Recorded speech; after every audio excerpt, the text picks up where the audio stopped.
수급이 답이다 시간입니다. 오늘 이 수급 상황에서 가장 눈에 띄는 부분은 이때까지 매도로 일관하던 투신권의 매수가 포착이 됐다는 점인데요. 이 밖에 또 외국인은 언제쯤 좀 본격적으로 살 것인가 이런 의문도 할 수 있게 되는 시간이 된 것 같습니다. 자, 전문가는 어떤 이야기를 해줄지 최강재 전문가 만나보도록 하겠습니다. 안녕하세요. 네, 안녕하세요. 네, 오늘 장 키맨은 어느 쪽입니까? 네, 그 앵커님께서 뭐 얘기를 방금 오프닝 멘트에서 하신 것 같아요. 투신권으로 잡아봤습니다. 네, 드디어 투신권 매수를 보여줬습니다. 자, 이것이 이제 좀 매도가 마무리가 완벽히 돼 가는 것인지 의문을 가지신 분들이 많을 것 같은데요. 어떻게 보셨습니까? 일단 20일 만에 그 투신이 약 100억 정도 매수 전환한 것은 뭐 의미가 좀 있죠. 어제 34억으로 매도가 투신권이 급감을 하고 나서 오늘 매수 전환이니까요. 그런데 그 투신권이 뭐 결론적으로 앞으로 계속 매수를 할 것이다.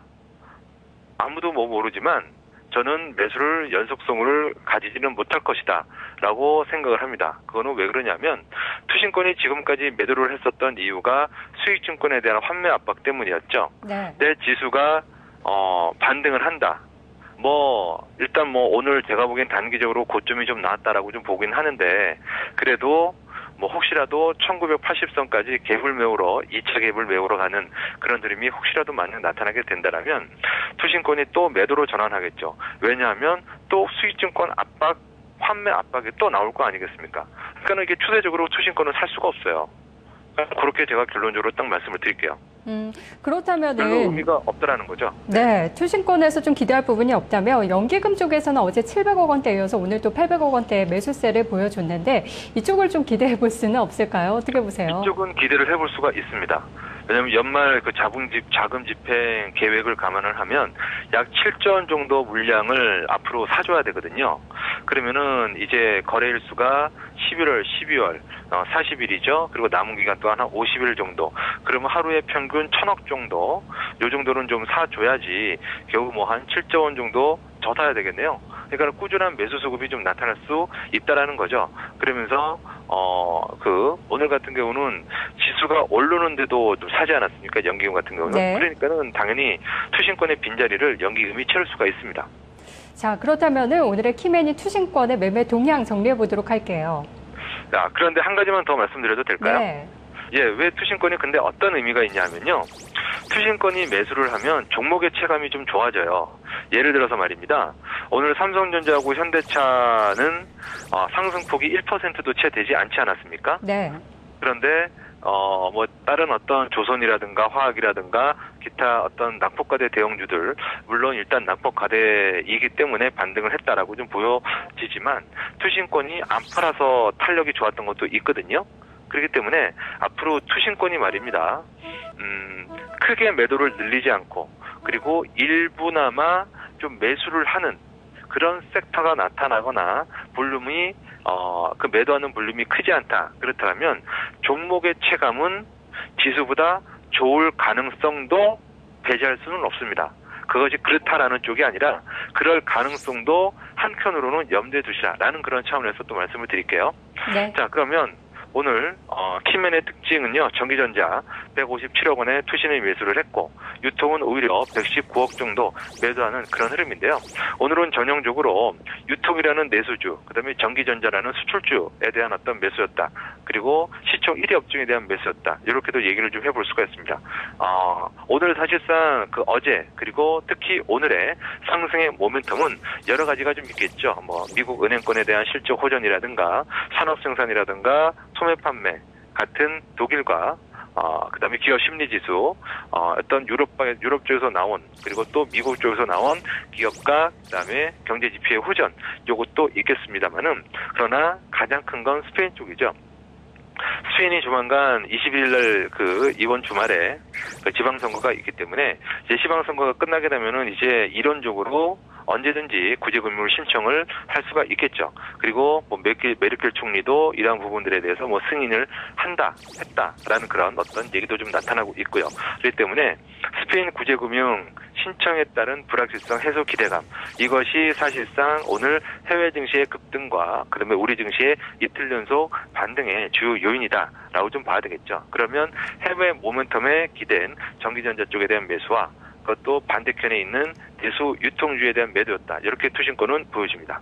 네, 그렇다면 종목으로 좀 좁혀보겠습니다. 수급 특징주는 어떤 종목입니까? 예, 오늘 수급 특징주는 기아차를 좀 꼽아봤는데요. 외국인은 샀지만 기관은 또 팔았던데요. 네, 그렇죠. 지금 기관 투자자들 같은 경우는 계속 매도죠. 약 한 6월 말 정도부터 추세적으로 매도가 시작이 됐고요.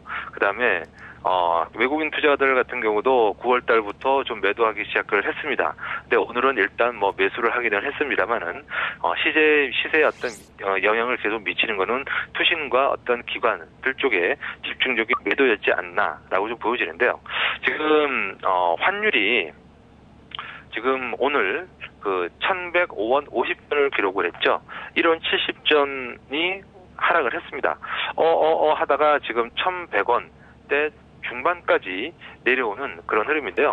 지금 IT나 뭐 자동차, 특히 뭐 자동차 같은 경우는 환율의 흐름이 굉장히 좀 중요하죠. 왜 그러냐면 지금 도요타라든가 닛산이라든가 혼다라든가 세계 시장에서 경쟁을 하고 있는 일본 자동차와 제품에 대한 경쟁력은 별 차이가 없는데 가격 경쟁력이 일본하고 치열하지 않습니까?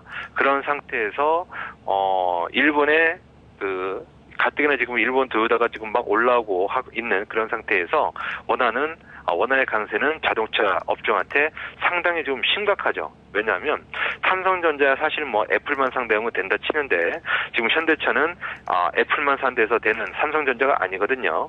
왜 그러냐면 현대기아차는 왜냐하면 저 유럽의 뭐 폭스바겐이라든가 아니면 BMW라든가 아우디라든가 벤츠라든가 등등등 많이 있죠.